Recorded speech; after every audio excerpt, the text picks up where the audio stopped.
ॿियो ख़ुदा कोन तुंहिंजो महबूब तोखां जुदा कोन तूं अकेलो ख़ुदा ॿियो ख़ुदा कोन तुंहिंजे नबीअ जो नाम कठो हर जाइ हर हंधि मूं ॾिठो तुंहिंजे नबीअ जो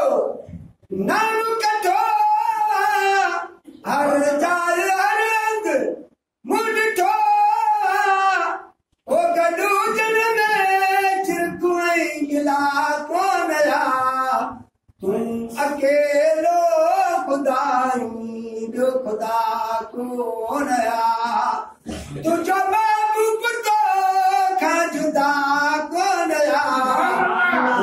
अकेलो ख़ुदा ॿियो ख़ुदा कोन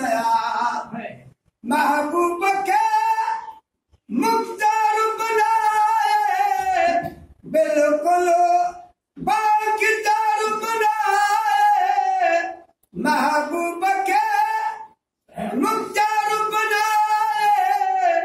बिल्कुलु बाक़िदार बनाए ओ केरु तोखां पुछे का पुछा कोन तूं अकेलो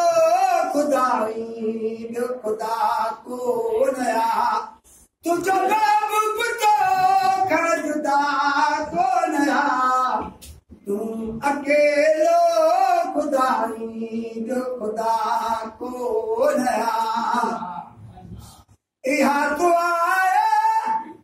आहे पूरी ज़िक्र नबीअ जो आहे ज़रूरी इहा दुआ आहे पूरी ज़िक्र नबीअ जो आहे ज़रूरी ओरीअ वसीले नबीअ जी दुआ कोन तूं अकेलो ख़ुदा ॿियो ख़ुदा कोन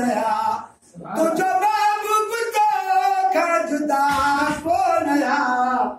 तूं अकेलो ख़ुदा ॿियो ख़ुदा कोन जंहिं महबूबनि खां अबू उन्हनि खे ॼाए में आतो बोलियो जंहिं महबूबनि खां अबू उन्हनि खे ॼाए में आतो बोलियो ओ क़ब्र क़यामत में उन्हनि लाइ छपा कोन तूं अकेलो ख़ुदा ॿियो ख़ुदा कोन तुंहिंजो महबूब तोखां जुदा कोन तूं अकेलो ख़ुदा ॿियो ख़ुदा कोन महबूब जे सदके माफ़ी ॾिए थो बदकारनि खे बख़्शे छॾे थो महबूब जे सदके माफ़ी ॾिए थो बदकारनि खे बख़्शे छॾे थो ओ कंहिं बि दर खे आई सज़ा कोन अकेलो ख़ुदा ॿियो ख़ुदा कोन तुंहिंजो महबूब तोखां जुदा कोन तूं अकेलो ख़ुदा ॿियो ख़ुदा कोन सेठार सजण खे मालिक साईं पंहिंजे बिरनि जो मुल्क घुमाई सेठार सजण खे मालिक साईं पंहिंजे बिरनि जो मुल्क घुमाई ओ हीअ सदा कयां बि सदा कोन तूं अकेलो ख़ुदा ॿियो ख़ुदा कोन तुंहिंजो महबूब तोखां जुदा कोन